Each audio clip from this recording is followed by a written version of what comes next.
Saudara-saudara yang terkasih dalam nama Tuhan Yesus Kristus, selamat pagi.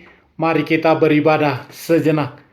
Kita menyanyikan buku NDHKBP dari nomor 363 ayat 8.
Kasih karunia dan damai sejahtera dari Allah Bapa dan dari Kristus Yesus Tuhan menyertai saudara-saudara. Amin. Saudara-saudara yang terkasih, firman Tuhan renungan harian Selasa 29 Juni 2021 dari kitab Wahyu pasal 3 ayat 1 mengatakan, "Dan tuliskanlah kepada malaikat jemaat di Sardis, inilah firman Dia yang memiliki ketujuh roh Allah dan ketujuh bintang itu. Aku tahu segala pekerjaanmu. Engkau dikatakan hidup, padahal engkau mati." Dalam bahasa Batak Toba mengatakan, "Suraton ma tu suruan nihuria Sardes, odo hatani partodi napitu nasian debata, jala parbitang napitu, hubotodo aka ulaunmu, natargoardoho mangulu, hape namatedo." Demikian firman Tuhan. Saudara-saudara, saya membaca sebuah tulisan bagus. Bertamu, main HP. Kebaktian, main HP. Terima tamu, main HP. Penghiburan di rumah duka, main HP. Bekerja, main HP. Kuliah, main HP.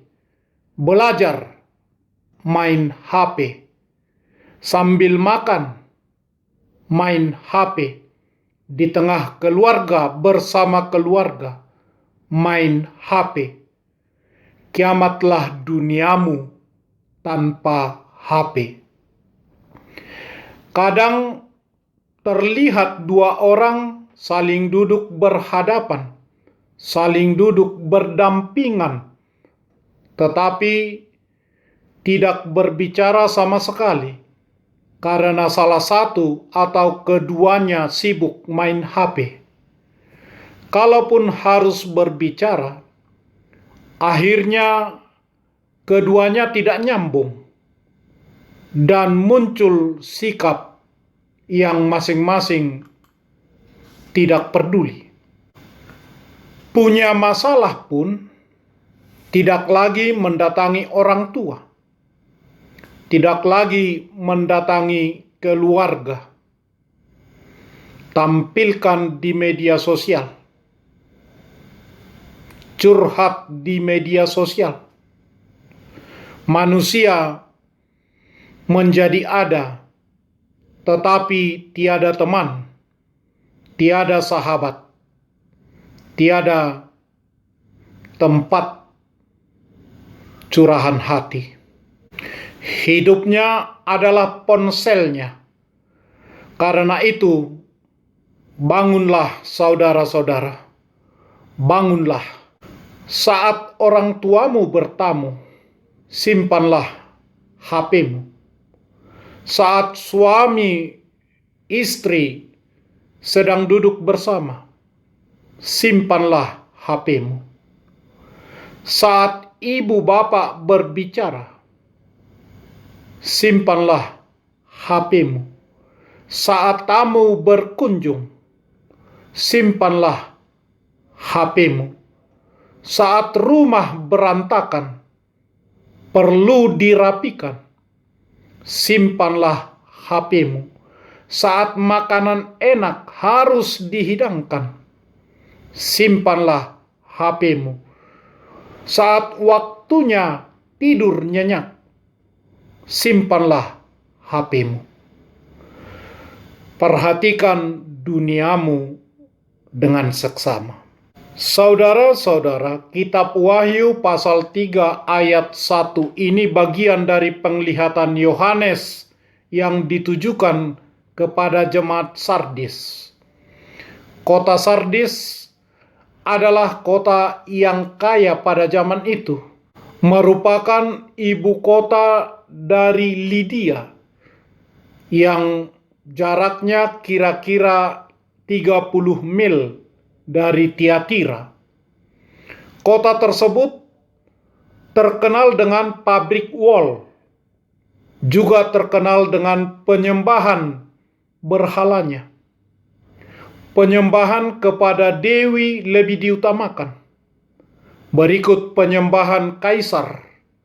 Secara luar biasa, mereka juga melakukan percabulan.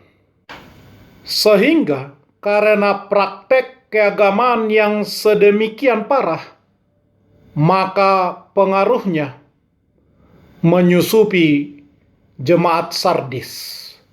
Kota Sardis disebut sebagai kota kematian. Aku tahu segala pekerjaanmu. Engkau dikatakan hidup, padahal engkau mati. Dalam pengertian Yunani, engkau memiliki nama sebagai yang hidup, padahal engkau mati. Ini merupakan teguran yang keras yang disampaikan kepada gereja Sardis. Saudara-saudara, janganlah gereja atau kita sebagai jemaat di gereja di mata manusia hidup, tetapi di mata Tuhan mati. Inilah yang disebut fenomena luar, penampakan luar saja. Kelihatannya kita telah melakukan kesetiaan kepada Tuhan, namun nyatanya tidak bagi Tuhan. Janganlah kita meniru gereja Sardis. Dikatakan sebagai gereja yang memiliki nama yang hidup, padahal mati. Demikian kata Tuhan kepada Yohanes. Kasihilah Tuhan Allahmu dengan segenap hatimu, dengan segenap jiwamu, dan dengan segenap kekuatanmu. Ulangan pasal 6 ayat 5. Matius 22 ayat 37. Mari mengasihi Tuhan dengan totalitas kehidupan kita. Amin. Marilah kita berdoa. Ya Tuhan Allah Bapa kami yang di surga, mampukan dan kuatkanlah kami supaya kami hidup seturut kehendak-Mu dengan kuasa Roh Kudus untuk mengasihi Tuhan dengan segenap kehidupan kami, dengan totalitas kehidupan kami, karena Yesus Kristus Tuhan kami. Amin. Marilah kita menyanyikan buku nyanyian HKBP dari nomor 363 ayat 8.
Kita bersama-sama berdoa dengan doa Bapa kami. Bapa kami yang di surga, dikuduskanlah namamu. Datanglah kerajaanmu.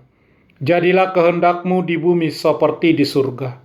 Berikanlah kami pada hari ini makanan kami yang secukupnya. Dan ampunilah kami akan kesalahan kami, seperti kami juga telah mengampuni orang yang bersalah kepada kami. Dan janganlah membawa kami ke dalam pencobaan, tetapi lepaskanlah kami daripada yang jahat, karena Engkau punya kerajaan, dan kekuasaan, dan kemuliaan sampai selama-lamanya. Amin.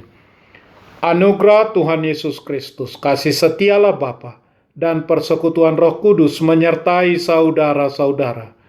Amin.